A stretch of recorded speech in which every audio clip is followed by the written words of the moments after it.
Seja bem-vindo ao podcast Conexões de Esperança. Este áudio é reprodução de leituras e reflexões diárias matinais de textos de Ellen White, feitas pelo pastor Carlos Alvarenga por videoconferência, através do aplicativo Zoom e transmitidas ao vivo pelo canal Conexões de Esperança no YouTube. Nosso desejo é que sua experiência com Deus seja enriquecida com o que você vai ouvir a seguir. Hoje, as nossas considerações estão baseadas no capítulo 31 do livro Atos dos Apóstolos. Nós damos assim: de Éfeso, Paulo empreendeu outra viagem missionária, durante a qual esperava visitar uma vez mais os lugares que foram o cenário do seu primeiro trabalho na Europa. Demorando-se por algum tempo em Troade para pregar o Evangelho de Cristo, encontrou alguns que estavam prontos para ouvir a mensagem, abrindo-se uma porta no Senhor. Foi, como declarou mais tarde, com referência a seu trabalho naquele lugar. Apesar de bem-sucedido os seus esforços em Troade, ele não permaneceu ali muito tempo. O cuidado de todas as igrejas, e particularmente da igreja de Corinto, pesava sobre o seu coração. Esperava encontrar Tito em Troade e dele ouvir de como haviam sido recebidas pelos irmãos de Corinto as palavras de conselho e reprovação que lhes enviara. Mas nisso ele ficou decepcionado. Não tive descanso no meu espírito, escreveu com relação a essa experiência, porque não achei ali o meu irmão Tito. Deixou, pois, Troade e atravessou para a Macedônia, encontrando-se com Timóteo e Filipe. Mas Deus, que consola os abatidos, nos consolou com a vinda de Tito. Esse fiel mensageiro trouxe as alegres novas de que maravilhosa mudança ocorrera entre os crentes coríntios. Muitos haviam aceitado as instruções contidas na carta de Paulo e arrependeram-se de seus pecados. A vida deles não era mais uma vergonha para o cristianismo, mas passaram a exercer poderosa influência a favor da piedade prática. Cheio de satisfação, o apóstolo enviou outra carta aos crentes de Corinto, expressando sua alegria de coração por causa da boa obra neles executada. Por algum tempo, Paulo estivera levando um peso no coração, um peso tão grande que ele mal o podia suportar. Falsos ensinadores haviam buscado destruir sua influência entre os crentes. Haviam buscado incutir-lhe suas próprias doutrinas em lugar da verdade do Evangelho. Ao receber as novas da aceitação da sua carta aos Coríntios, Paulo prorrompeu em palavras de júbilo. Bendito seja o Deus e Pai de nosso Senhor Jesus Cristo, o Pai das misericórdias e o Deus de toda a consolação. Expressando seu júbilo pela reconversão deles e crescimento na graça, Paulo tributa a Deus todo o louvor por essa transformação do coração e da vida. Graças a Deus, exclamou, que sempre nos faz triunfar em Cristo e por meio de nós manifesta em todo lugar o cheiro do seu conhecimento, porque para Deus somos o bom cheiro de Cristo, nos que se salvam e nos que se perdem. Era costume da época um general vitorioso de uma guerra conduzir em seu retorno um séquito de cativos. Em tais ocasiões eram designados incensadores, e na triunfal marcha de regresso do exército, o suave odor era para os cativos destinados para morrer um cheiro de morte, o qual indicava estarem eles próximos da execução. Mas para os prisioneiros que haviam alcançado o favor de seus captores e cuja vida devia ser poupada, era um cheiro de vida, pois isso lhes indicava estarem perto da libertação. Paulo estava agora cheio de fé e esperança. Sentia que Satanás não haveria de triunfar sobre a obra de Deus em Cristo. E, em palavras de louvor, extravasou a gratidão que ia no seu coração. Ele e seus colaboradores celebraram sua vitória sobre os inimigos de Cristo, saindo com novo zelo para estender o conhecimento do Salvador. À semelhança do incenso, a fragrância do Evangelho devia ser difundida através do mundo. Aos que aceitassem a Cristo, a mensagem seria um cheiro de vida para a vida. Mas aos que persistissem na incredulidade, um cheiro de morte para a morte. Sentindo o peso da grande obra que estava para ser feita, Paulo exclamou: "E para estas coisas, quem é idôneo?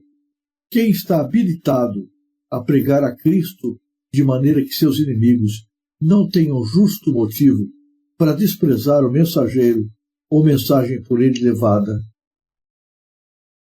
Paulo desejava impressionar os crentes com a solene responsabilidade do ministério evangélico.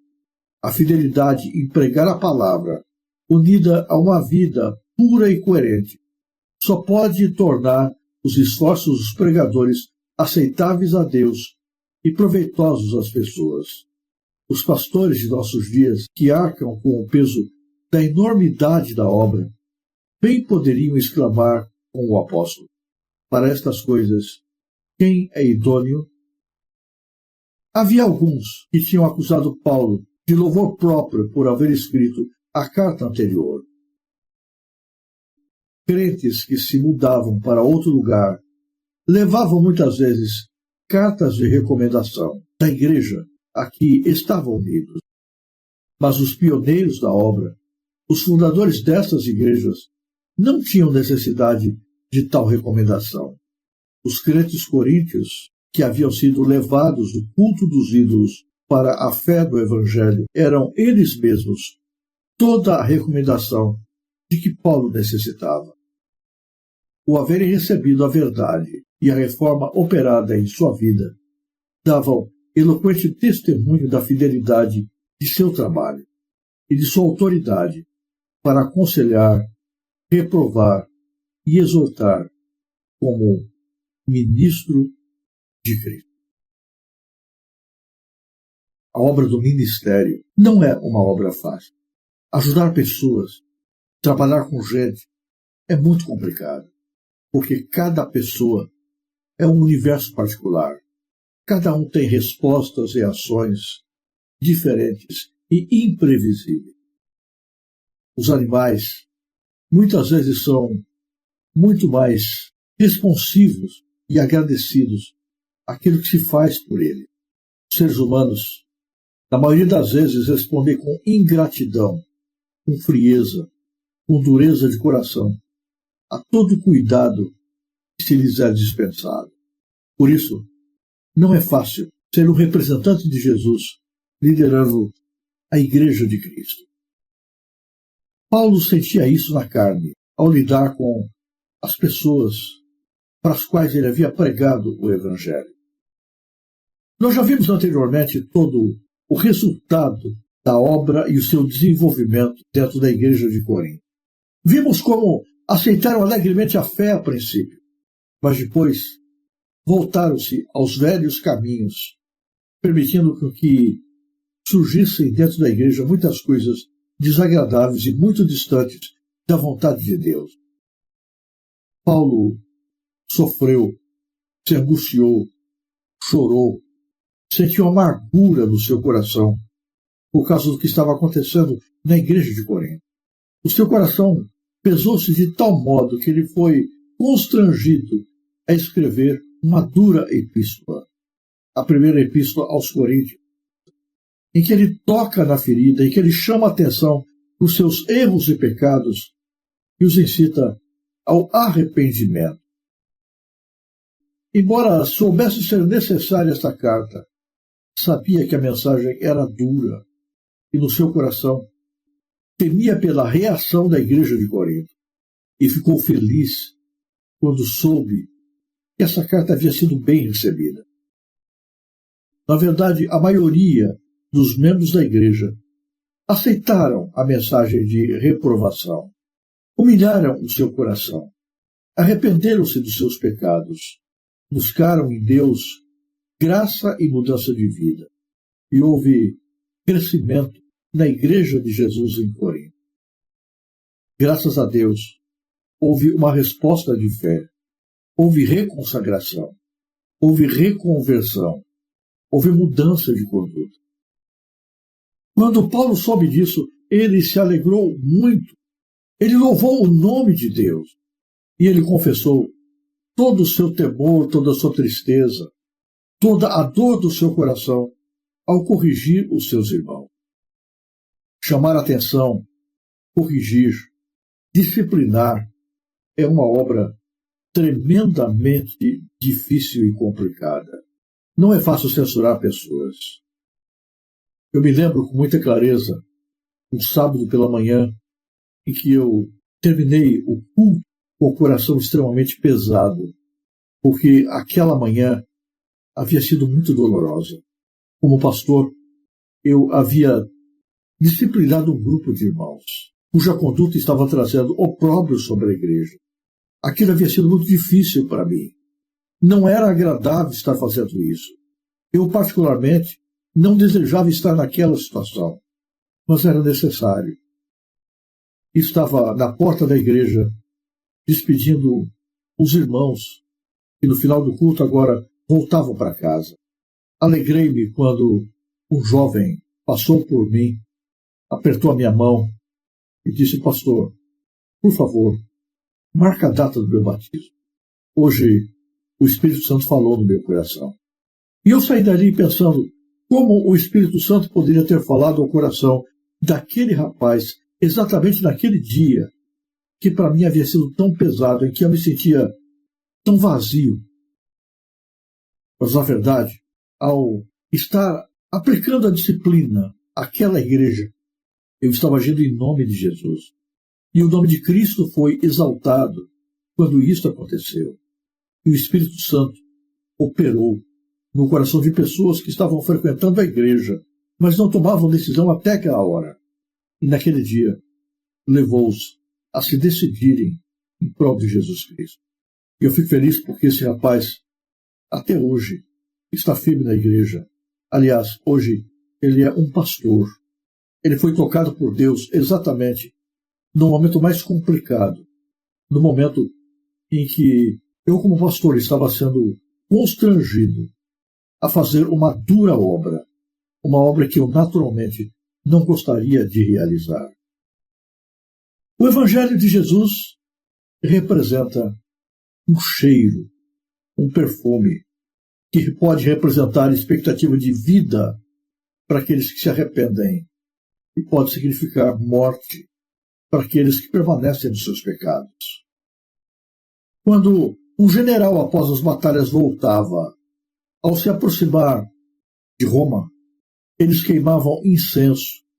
Esse incenso levantava um perfume no ar, um perfume que representava cheiro de vitória, de alegria para quem deveria ser libertado, mas ao mesmo tempo um perfume que significava cheiro de morte para aqueles que sabiam que estavam prestes a experimentarem o momento final da sua vida. A graça de Cristo, a atuação do Evangelho, a maneira como Deus trabalha em nós através da sua palavra, pode ser, às vezes, dura, mas representa bênção, um perfume que nos leva a sentir cheiro de vida quando recebido no nosso coração. Mas, por outro lado, pode representar para alguns cheiro de morte, porque pode significar para algumas pessoas que o coração está completamente fechado à operação de Deus na sua vida. De que maneira nós recebemos as palavras de Cristo? As advertências que Deus nos dá significam para nós salvação ou perdição? Aquilo que Deus diz nem sempre satisfaz o nosso ego, porque justamente o eu precisa ser crucificado com Cristo para que sejamos salvos. O Evangelho de Cristo nos confronta, mostra as nossas fragilidades, os nossos erros, as nossas práticas distorcidas, a nossa necessidade de mudança de vida. De que maneira nós respondemos a esse toque, a essa obra, a esse trabalho que Deus opera em nós? Graças a Deus, os crentes de Corinto, na sua maioria, receberam a mensagem de Paulo como um perfume que trouxe vida, expandiu a percepção e a fragrância do reino de Deus entre os pagãos, um perfume que trouxe nova luz à proclamação da graça de Jesus entre os pecadores. Mas vale lembrar que nem todos tiveram a mesma reação.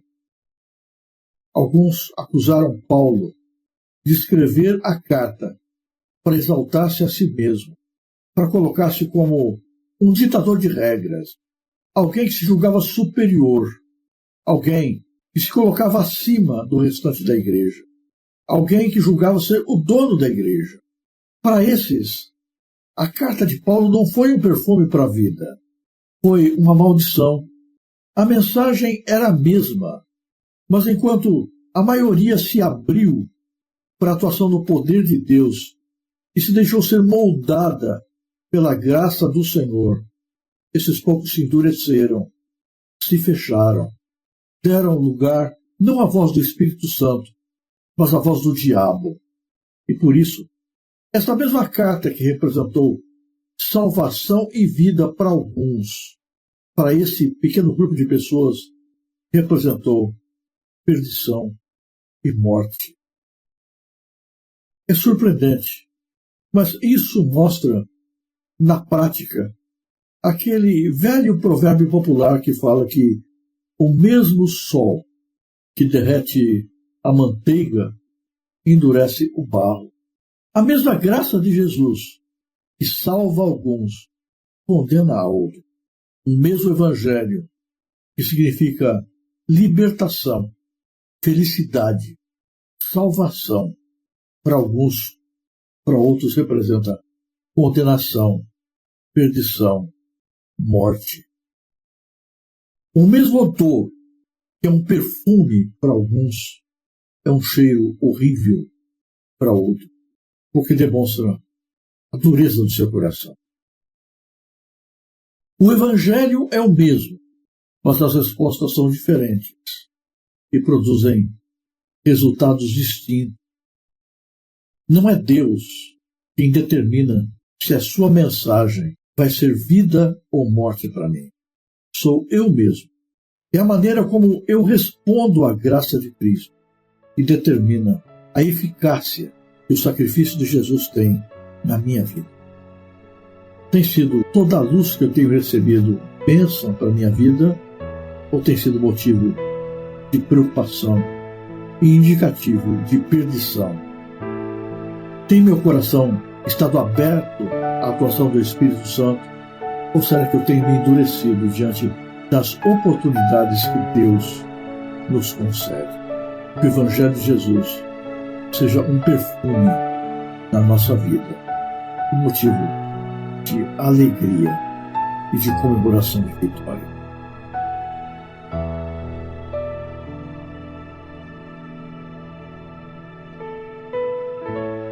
Se você apreciou este áudio, inscreva-se no canal para continuar conosco nesta jornada de crescimento espiritual. E se puder, não se esqueça de compartilhar com outras pessoas.